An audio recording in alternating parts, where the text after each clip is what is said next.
Solicitor Rick Hubbard, thanks so much for joining us and talking about such an important issue. And so much of your career has been about fighting violent crime. And you were in the AG's office, and you've been here in Lexington a long time. And so you can really talk about human trafficking and just how much it's grown in our state. Yeah, I think a lot of it's been there, and a lot of what we see as growth is just us really realizing what's already been there. That's been the biggest change. It's a mindset change both for prosecutors and law enforcement. Back in, I believe it's 2012, the Attorney General Alan Wilson introduced his bill for human trafficking. And a lot of us were like, what's he talking about? What is this? I mean, it sounds like something off of TV. Right. And when he started talking, we realized, well, I've seen that. I've seen this. The way I've seen it, and horribly many times, is those victims are dead. It's murder cases. When I find out, start delving into their past, how did they get to where they are now? So we've, since I've been elected and took office in 2017, we've had several cases involving prostitutes who were murdered. They're just easy prey. And so it was a mind shift for all of us, and law enforcement especially, because they were the ones who usually dealt with issues like prostitution. Because usually it's a magistrate level 30-day offense. So they'd go and round them up, bring them in, plead them guilty, but there was no real thought about who's behind these folks, who's running this, and who are these people. And when we start talking human trafficking, talking about that, we realize we're prosecuting people who are really victims. They may be breaking the law, but they're as much a victim of what's going on as other victims in our system. And so it's been a mind shift. And I know when the AG got this bill passed, he has had to spend a lot of time educating all of us, and we're all very receptive to it. But now it's a process of identifying what's in front of us and what's behind the scenes in the cases we get.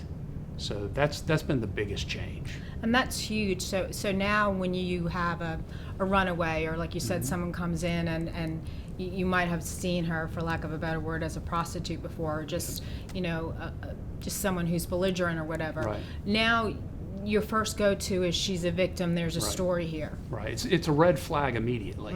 In family court, where we deal with juveniles, we'll have a lot of runaways, but not all of them drift and become part of this prostitution ring or fall into these bad groups. But that's very often, particularly with juveniles, where it starts. They're runaways. And so we're always looking at that. What's happening at home? Sometimes they're victimized at home. And many of our victims in human trafficking were victimized at home first. They were fleeing home, and they fled into the arms of someone else who's just, That's exactly just abusing them even more.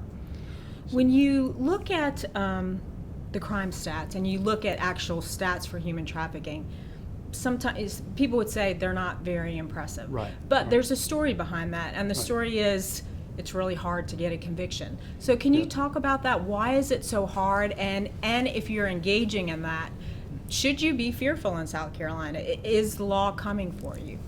Well, if you're engaged in it, you should be fearful, because we're all watching for it. But the difficulty is the criminal justice process. It's difficult to make a case. Prosecutors have a tough job. Making an arrest is fairly easy sometimes. It just takes probable cause, which is the lowest level of proof necessary. You can use hearsay testimony to get a warrant. But my officers over here in this jurisdiction know, look, before I get a warrant, the solicitor always says, can he prove it in a court of law?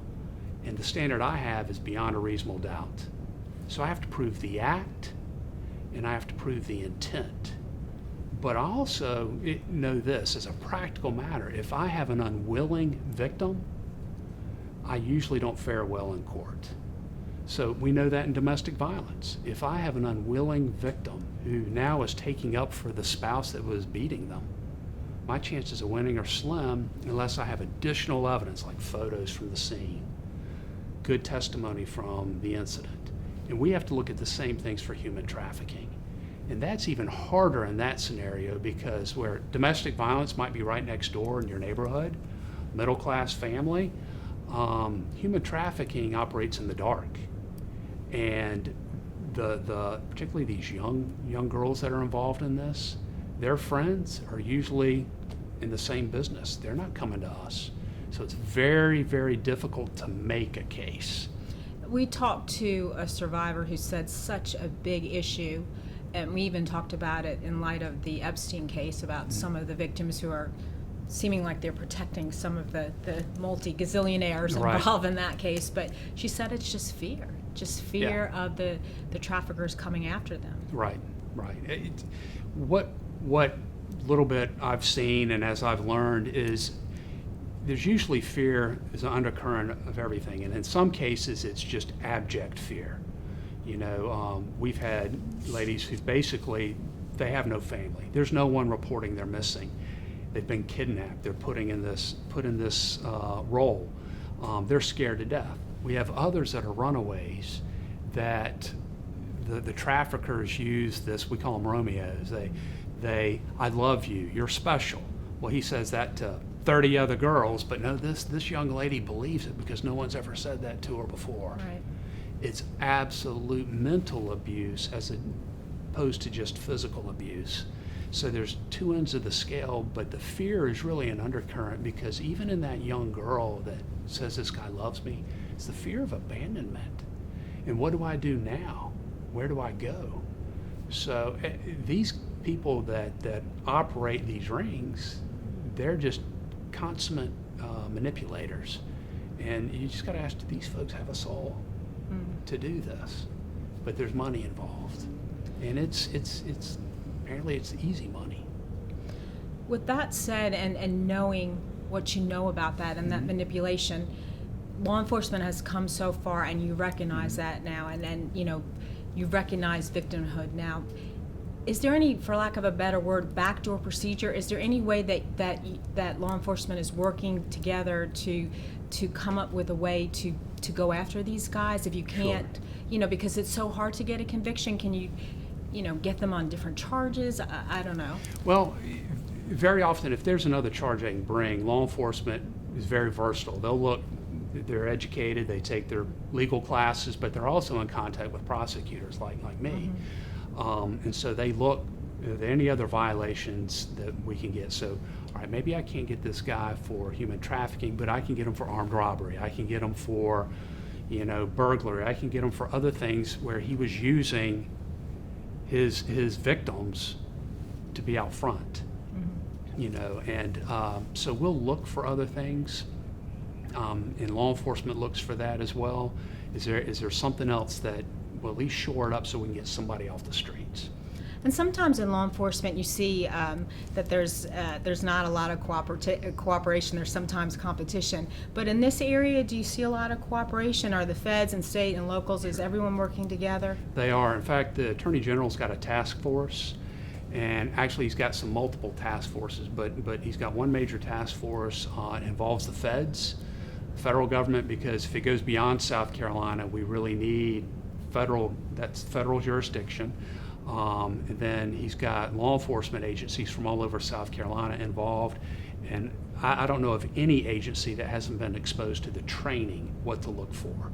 And then, of course, local prosecutors like myself, we may end up, if we see it, giving that case to the Attorney General, although the Attorney General has always said, look, y'all can use the stuff we have here, the state grand jury and the tools we have, but they really know their business when it comes to this. So most of us defer to them on that. While we're pursuing murders, drug cases, and other things that are in our jurisdiction, we'll spot a case, call up the Attorney General's office and say, look, this might be something you guys need to handle.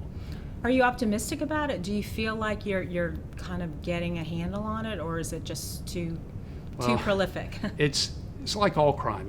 Are we really getting a handle on it? It's just a constant warfare, and it's just the state of humans right now that you're always going to see this bad side of humanity. It's just always going to be there. But say in Lexington County, clearly we've done a great job getting on top of crime, letting defendants out there know if you come here, there's a penalty to pay. And that's what we're trying to get at with human trafficking. You mess with this, now there's law enforcement agencies throughout South Carolina that are looking for this. And the task force the AG has goes beyond law enforcement. He's got faith-based groups, some that are other groups that are just interested in this, that are that can provide care and counseling. So he's got a wide arena of folks. He's got medical groups to provide care and also to report. You see a young lady come to an ER, a good doctor, and say, you know what, I think there's something going on here, can alert law enforcement.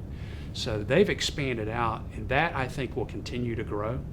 It's an issue that's not going to go away, but I can also tell you, I don't see law enforcement and prosecutors in the state giving up on that. What about our friends at the State House? Are there any tools that they can specifically give you as a prosecutor and law enforcement to better get a handle on this? Well, the big thing they have given us is the human trafficking bill, and then they've given the Attorney General the state grand jury, which allows live testimony. We can literally coerce people in if we say, look, we're not going to prosecute you, 16-year-old girl, for prostitution. We're not going to prosecute you. We give you immunity. Now you're compelled to testify. That can help us.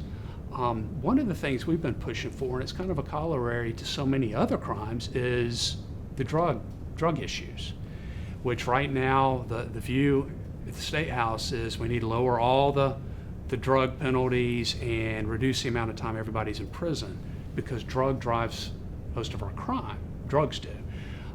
We would like something like a RICO style statute where we can go after people in organized crime, people, whether it's gangs or other groups. So it would apply to sex trafficking as well, that they have a crime ring set up to commit specific crimes. Well, we could go after them, call them out, and spend our time in front of the jury saying, let us tell you what this group does, this organization, whether it's a gang or whatever it is, this group, and the criminal activity they're involved in. And you'll see there's an overlap with drugs and sex trafficking.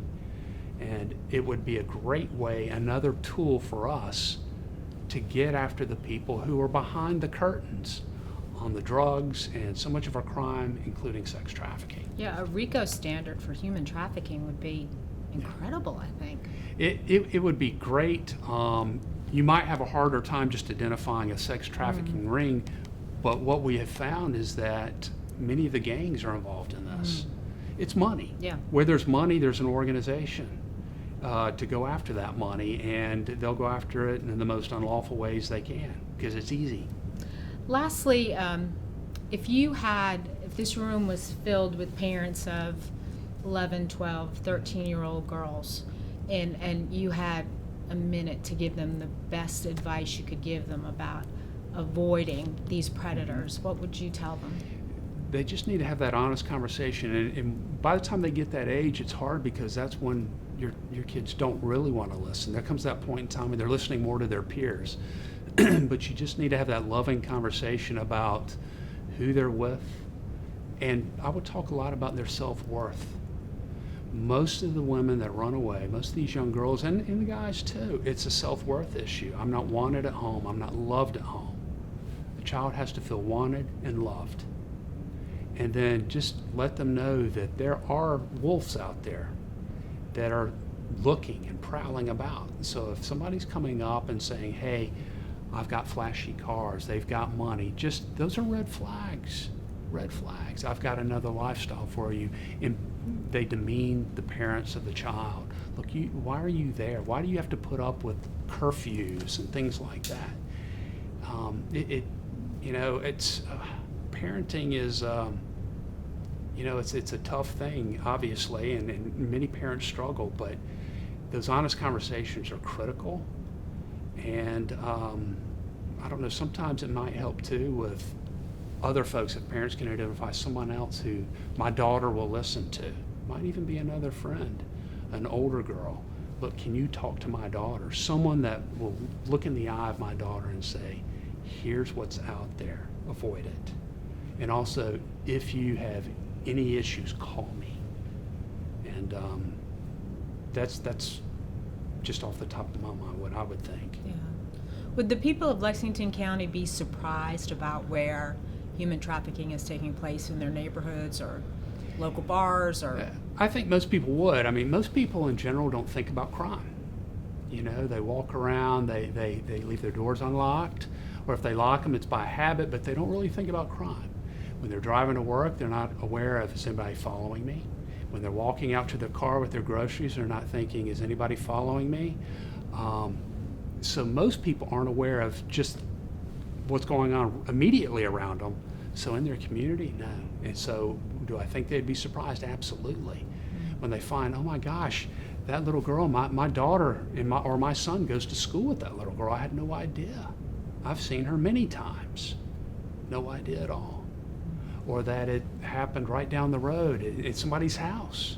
That house was really, there was something horrible going on in that house. We see that a lot with other crime.